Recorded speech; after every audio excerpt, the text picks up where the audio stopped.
One of the most fun concepts for fictional fandoms are what-ifs. Whether it's ideas/conversations amongst fans in the community, or actual published works by some of the biggest names in pop culture. When specifically looking into Marvel, you not only have the famous comic series turned into MCU TV show, but possible creator-centric what-ifs. Like, what if the Image crew never left Marvel? Or what if Steve Ditko and Jack Kirby were more of the face of Marvel like Stan Lee? But the one we're specifically going to focus on today is what if the legendary Bruce Timm produced/contributed towards a Spider-Man animated series. Now, Bruce Timm does have work and pieces of other Marvel heroes, but as mentioned, we're focusing on Spider-Man. So if you guys want an overall general Bruce Timm Marvel universe, like this video up and comment down below that you want that, and we'll do that for the next episode. But for now, let's take a look at his webhead, and of course, ask the question, can they Spider-Man? The series where I analyze artists that draw the famous webhead,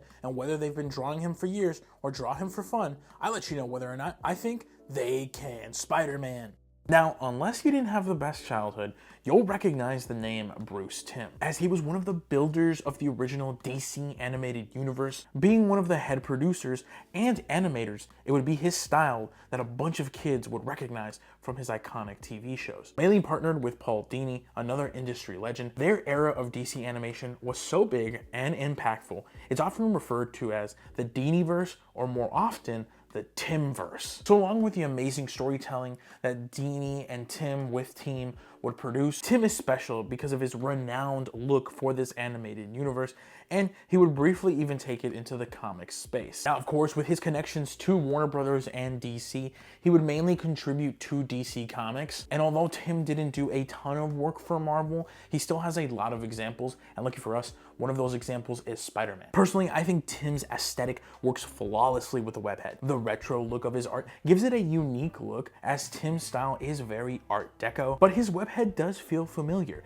as inspirations like Jack Kirby can be seen, giving us an almost Silver Age feel for the character. But back to what makes Timm's style so unique for the character is Spider-Man is a Silver Age originator. He was created in the 60s, meaning that's the style of artist that he was being drawn by. As mentioned, Timm's Art Deco/film noir style seems to give us a perfect example of a possible 1940s/Golden Age Spider-Man. As mentioned, Timm is inspired by artists Jack Kirby and Alex Toth, two artists that were at the peak of Golden Age comics. Add the love that Timm had for 40s Superman cartoons, this style is something super original for the character of Spidey. I also love how versatile Timm is with his artwork. You can see he kind of has different builds for Spidey, and although I do prefer a slimmer build for the webhead, I can't deny that Bruce's bulky and exaggerated proportions kind of work and look pretty cool. And of course, we get a look at his slimmer Spider-Man, and I gotta say, I enjoy it more, as you can see already how much more agile he can make his Spider-Man look with this. Personally, this bulkier Spider-Man kind of reminds me of the Incredibles.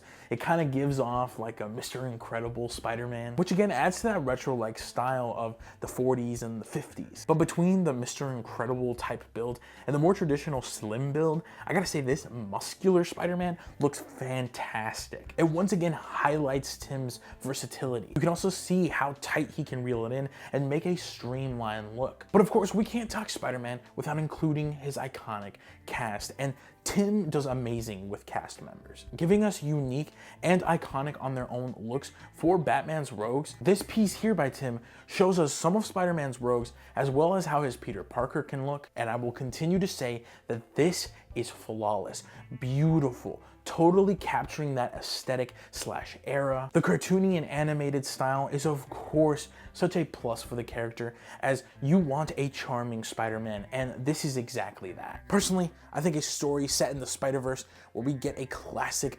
1940s to 50s Spider-Man would be epic. And I know what you're saying, we already have a 1940s Spider-Man, that's Spider-Man Noir, but I want to emphasize the classic, and that's what I would want to see in a 40s or 50s Spider-Man.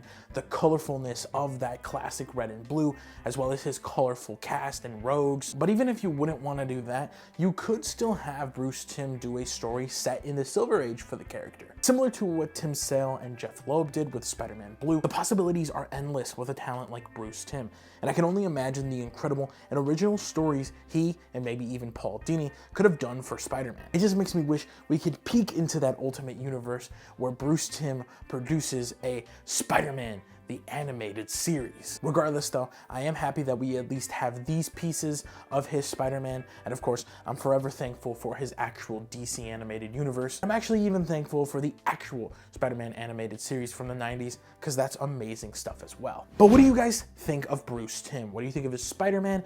What do you think of his DC animated universe? Would you have wanted to see him tackle a Marvel animated universe? Again, if you guys want to see that as its own episode, like the video and comment down below. If you want to check out any of Bruce Timm's comics or Spider-Man comics, check out the affiliate link, Organic Priced Books. You can get discounted copies on Omnibus and other collected editions, and with my discount code, you get extra money off at checkout. As always, thanks so much for watching. Subscribe for more.